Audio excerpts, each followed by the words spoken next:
Mu mazimisi mubona iyi foto izunguka ku mbuga zitandukanye. Ndabizi nawe warabibonye nubwo wosanga utamenye ivyo ari vyo.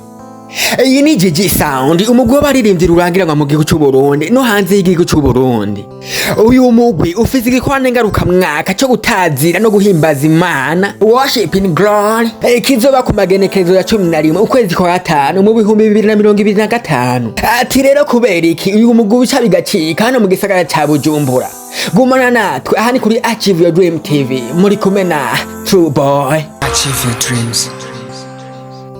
Ubushobozi n'imbaraga babaririmbyi bafise bavyonse mu muvyeyi wabo Pasteur Ngendakumana. Uwo muvyeyi nyene niwe asanzwe arongoye ishengero GGC kw'isi yose, akaba ari naryo shengero babaririmbyi bakuriyemwo bavukiyemwo. GGC rero ni iki? Mu majambo yose ni God's Glory Church.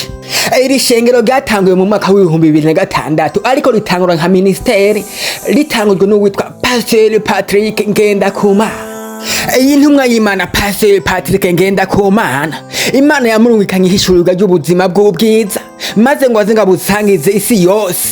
Ibintu bitari vyoroshe mu ntango, ariko nanone yari yizeye ijambo yuko Imana yitanguje ikintu ikibona cabaye kinini. Batangwa ari abantu batatu: Pasteur Ngendakumana akabwiriza, akaririmba, akongera akaba n'umuprotokole. Ubivanye n'ihishurwa yari afise mu mutima wiwe ry'ubutumwa bwiza bifatanije no kwizera ubuzima bw'ubwiza, aho ndavuga amagara meza, ukugororoka no gutera imbere hamwe n'ibindi vyose vy'ubwiza. Ivyo vyatumye iyo ministere ikura ku muvuduko uteye ubwoba, maze mu myaka 4 gusa, ndavuga mu mwaka w'2010 ikihinduka ishengero mu Burundi. Habaratanga ishengero ryizera ubuzima bw'ubwiza, ubuzima butaruga abantu ariko ubuzima bw'Imana. Ubu tuvugana ishengero ry'Igisirikare ku gasongero k'amashengero ariko arateraje imbere ku murindi wihuse cyane. Igituma ndababwira ibintu kugira ngo dutahure ukungene uyu mugwi Gigi Sound uri kuranyiganyiza amahanga ibisagara mu ndirimbo zo gutazira no guhimbaza Imana. Uyu mugwi nyene Gigi Sound urongowe n'umurongozi w'ubwiza yitwa Randri, akaba nawe ari umuririmbyi adasanzwe ku giti ciwiwe.